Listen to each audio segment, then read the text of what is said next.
Hey you, do you like expensive video games? Do you have a Steam library bursting at the seams with unplayed games? Do you have money burning a hole in your pocket? Do you think Microsoft Windows is God's gift to the world? Well, get lost. This video isn't for you. Is anyone still here? In this little series of videos, we're going to look at some free games. Obviously, the most free games are free and open source, but here we'll look at anything you can play at no cost to you. Games in this series will either A, run natively on Linux, or B, be easy to emulate, because I don't understand emulation. For the first video in this series, we're going to look at games you can run in the terminal just using APT. What is APT? APT is a package manager. What does that mean? I have no idea. Let's see here. Yeah, man, I have no clue. Because luckily for me, you don't have to understand Linux to use it. I basically only use the command line to restart my computer because I'm too lazy to move my mouse from here to here. Okay, so we're going to use sudo. Who knows what that means? And then apt, which we've already talked about, install BSD games. Now, what is BSD? We don't talk about that. We're playing on Linux, but they have stuff for Linux too. So we're going to do that. We're going to type in our super secret password. Then it's going to ask us a yes or no question. You just don't read that, and then you just type EY for yes. Okay, now that we have BSD games installed, if we want to check which games we got, we can type in apt cache show BSD games. And this will show us what's in the directory, and it'll have a lot of information, but we just want to scroll down here to the bottom where it shows which games that we have. Many of these games you can find probably through other packages that might even work better. But for this, since it was so easy just to install all these games at once, that's what I did. If you only want some of these games, I would look into alternative routes, but for us it was easy just to download them all at the same time. So the first game we're going to play is Snake, which some of you might be familiar with. So we're going to be this little eye in the on the right hand side, and the S is the snake, the evil snake. You can use arrow keys, there's some other buttons too. And you just want to get this money here.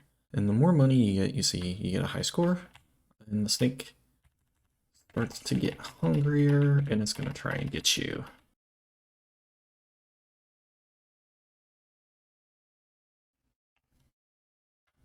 Ooh, it got me. Okay. And that means it ate me. So it says, you and your $299 have been eaten. You made 565 moves. So let's play again, and let's see if I can beat that high score.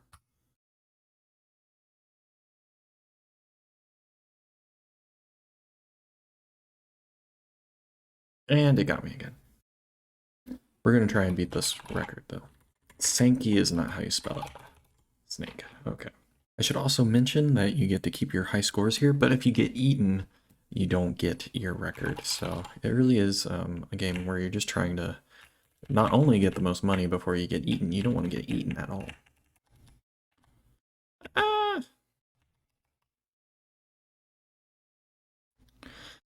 Okay, let's move on to another one. Before we move on to another one, quick little tip. If you're looking for more information about the game, you can just type in man, and then the game you're trying to play. So if we were playing Snake, and we wanted a little bit more information, we play man snake, and it'll give you a little bit of a description, some tips. How descriptive these will change and vary, but for the most part, these are very helpful. And then just press Q to get out. The next game you'll likely mostly be familiar with, we're going to try Tetris out. So this is Tetris BSD. So you can just type that in, or if you want, you can just type Tetris and then tab should autofill it unless you have some other Tetris related packages. And then press enter and we'll get a little Tetris, and it's JKL. Obviously this is the kind of the worst thing we could get here. This is a horrible start. Let's see if we can fix it. Definitely as far as Tetrises go, this is a very simple game. And as far as I could tell, the speed stays the same and you're not going to be hyper tapping to play this anytime soon. But it is a very fun little simple game. You can probably find a better Tetris that doesn't run in a terminal though. That still fits any low computer needs that you may have. But it is definitely a very fun little game. Okay, and then once done, we can see our high score. If you type enter, you can see your high score, and then it tells you your scores.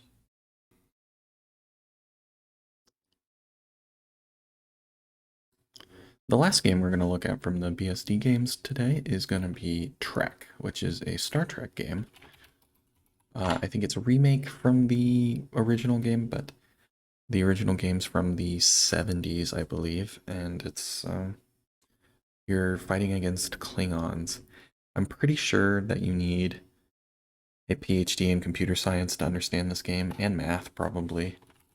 But we're gonna try it anyways. I printed out the manual, and I'm sort of starting to get it. I had to, most of these games I'm playing on camera for the first time. This one, I had to spend some time.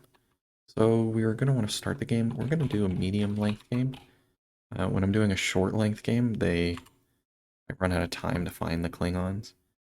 Skill, we're definitely doing novice, and our password is going to be Picard rules. If you want to save your game, you actually need to specify a file name. I'm not doing that today. Okay. There are 10 Klingons, 5 star bases. So here's the first thing we're going to do is a short range scan. Then a long range scan. This will show us quadrants around us. We're at this little E here. And we're in the middle here. So now we're going to also ask our computer to make us a chart of the whole, like, map here. So this is the whole map we're in. Now, I don't really understand what we're supposed to do, but I think we just move around until we find Klingons, because if we do computer distress list, there are no known distress calls. So we're just going to kind of move around and see what happens. So if we look at our short range scan, there's a bunch of stars in this system. There's a starbase, but we don't need to go to a starbase because we have full energy.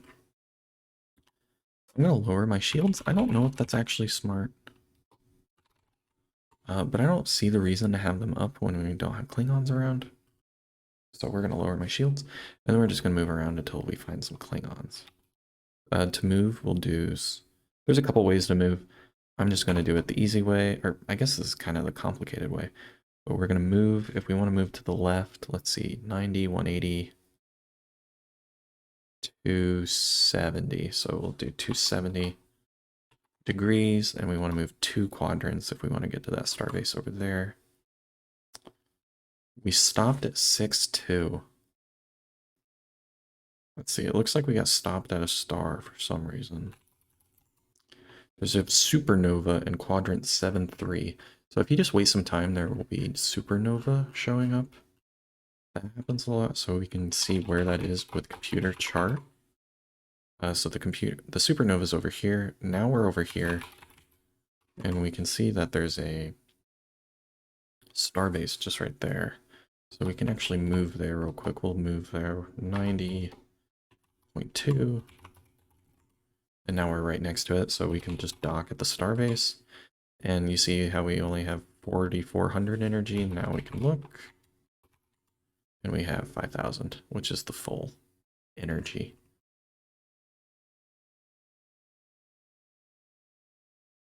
And there's still Klingons out there, and I don't know where they are. We still have, I think, some time left. Let's see, we have 12.78 time left. So we're just going to keep looking.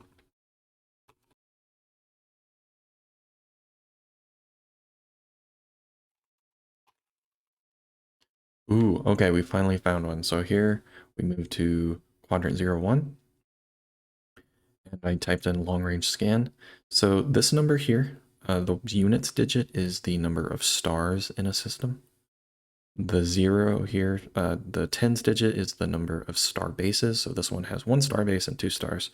And the 1 means Klingons. And this, so I don't think you can fire from quadrant to quadrant. I think you have to be within a quadrant. So we're gonna move.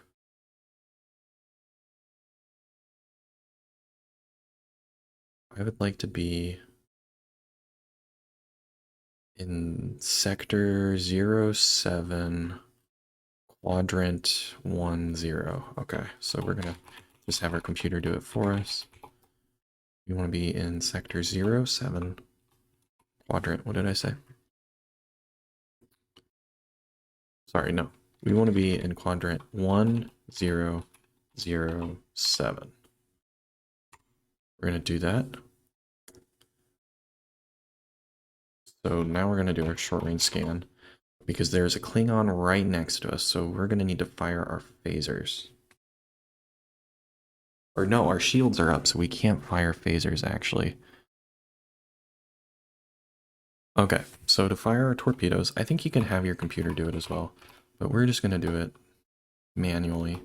We want to fire at 180 degrees. That means straight down because they're right below us. We want to type in yes because we want to do a burst of fire. So this is going to fire 3 torpedoes, and they can have a spread between 0 and 15 degrees. I don't know what that really means, so we're going to do 5 degrees and hope one hits. And it did. Klingon destroyed. Okay. Photon tubes misfire on torpedo 1. Torpedo track torpedo number 1. I don't really know what these numbers mean, but that means they hit.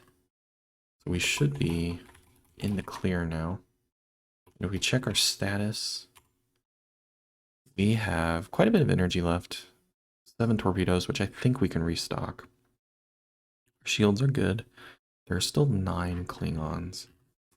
We're going to see if we can do a computer chart and a computer distress list. Okay, so we're just going to keep looking around. Okay, so I ended up going around the whole map chasing down Klingons, and I ended up defeating all of them and beating the game, which was pretty surprising to me. It's a very fun game.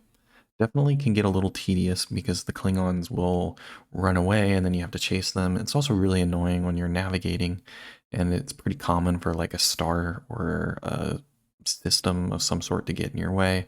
Then you have to like micro navigate around and then move. Definitely sometimes it gets a little bit complicated, but overall definitely a very fun game. I would have loved to show you the whole thing, but it ended up being over 30 minutes, so didn't want to include that all in this little video. But if anyone's ever interested in more of a tutorial or a let's play of this, just tell me your favorite Star Trek captain in the comments and I'll tell you why you're wrong if you didn't choose Picard.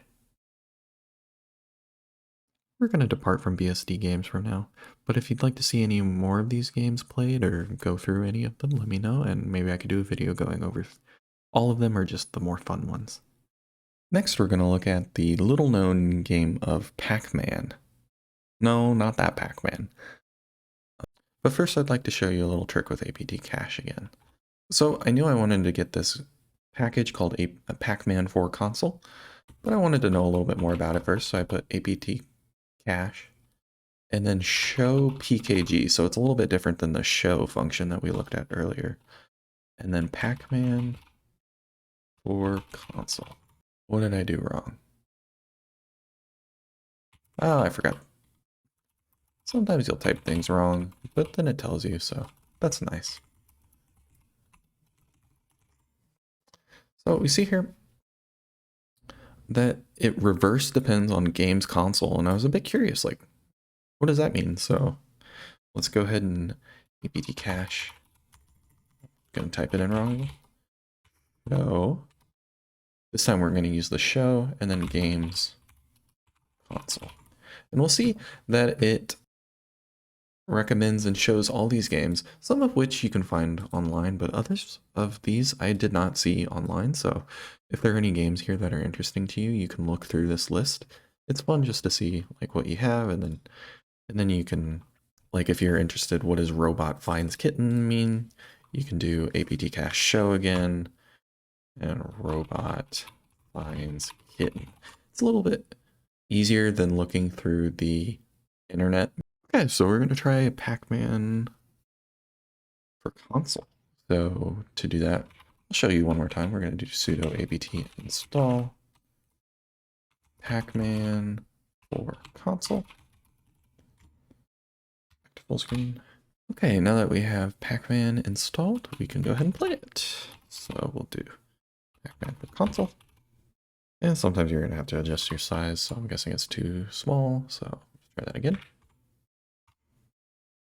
Press any key. Okay. Yeah, so this is a quick little game of Pac-Man. It works pretty much as expected. It's very fun to play, and it's very simple.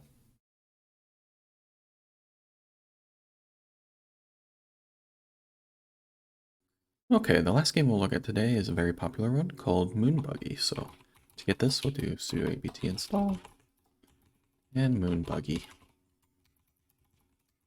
Moon Buggy was a fun little game, definitely very simple, just like a lot of the games on this list. One thing I didn't like about it is that it has a scoreboard, and I didn't know how to opt out of that. And it kept trying to enter my legal name, which I wasn't a huge fan of. Like, you can change it, but wasn't a huge fan of it even knowing or having access to my legal name. But pretty fun game. So with that, we'll probably call that the last game, since this video is getting a little bit on the long side. There's tons more games that work in the terminal, and a ton of free games you can play on Linux. I especially didn't get into any of the roguelikes, which there are a plethora of roguelikes you can play in the terminal. So if you'd like to see more terminal games, let me know, or if you'd prefer to see non-terminal free Linux games, let me know that as well. While editing, I also forgot that I didn't mention the game that I put in the intro. That's InSnake, which you can get with install InSnake, which is in and then the word snake, the letter N and then snake.